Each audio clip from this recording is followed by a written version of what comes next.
Olga Scheinpflugová was a Czech actress and writer. She was born in 1902 in Slany, the daughter of writer Karel Scheinpflug and Božena Fričová. She studied acting from 1918 under National Theatre actress Marie Hubnerová, joining Švandovo divadlo in 1920, and then was a member of the Vinohrady City Theatre between 1922 and 1928, before joining the National Theatre in 1929. In 1935 she married Karel Čapek, Čapek dying in December of 1938. During the Nazi occupation, she was forced to leave the theatre in 1940. She continued acting after the war, even when her husband was formally unpersoned by the communist regime, his works informally banned. She died of a heart attack in 1968. She wrote fiction, plays, and poetry.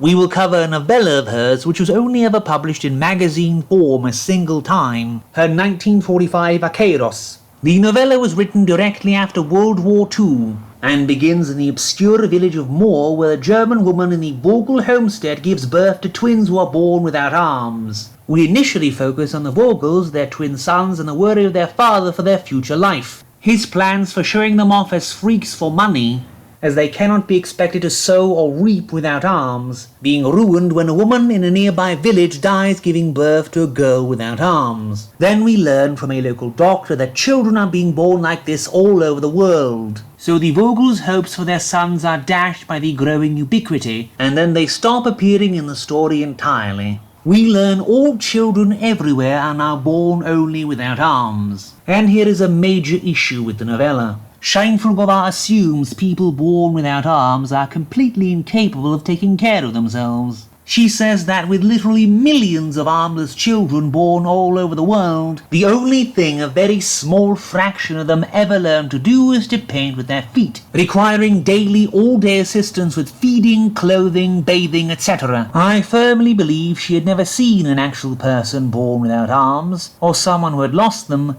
because I have seen people with the same affliction be extremely versatile with their legs due to simple necessity. So there is a considerable amount of second-hand embarrassment when she insists on every other page how the no arms require constant lifelong stay in care facilities and can't even turn pages in books by themselves. Also, her calling this a utopian novella is a little misleading, when in universe you have the entire scientific community react to this development by decreeing the human race must go extinct and instituting forced abortions and the death penalty for pregnancy, because they declare armless people cannot ever take care of themselves, so they refuse to allow the birth of any more. So they start executing women for getting pregnant. This aspect is almost wholly glossed over, as we focus on the innate wisdom of the pacifist, supremely wise armless children, who know so much better than the adults. In Russia, an armless man named Foma starts writing poetry, and everyone is shocked he actually wants to be productive in some way,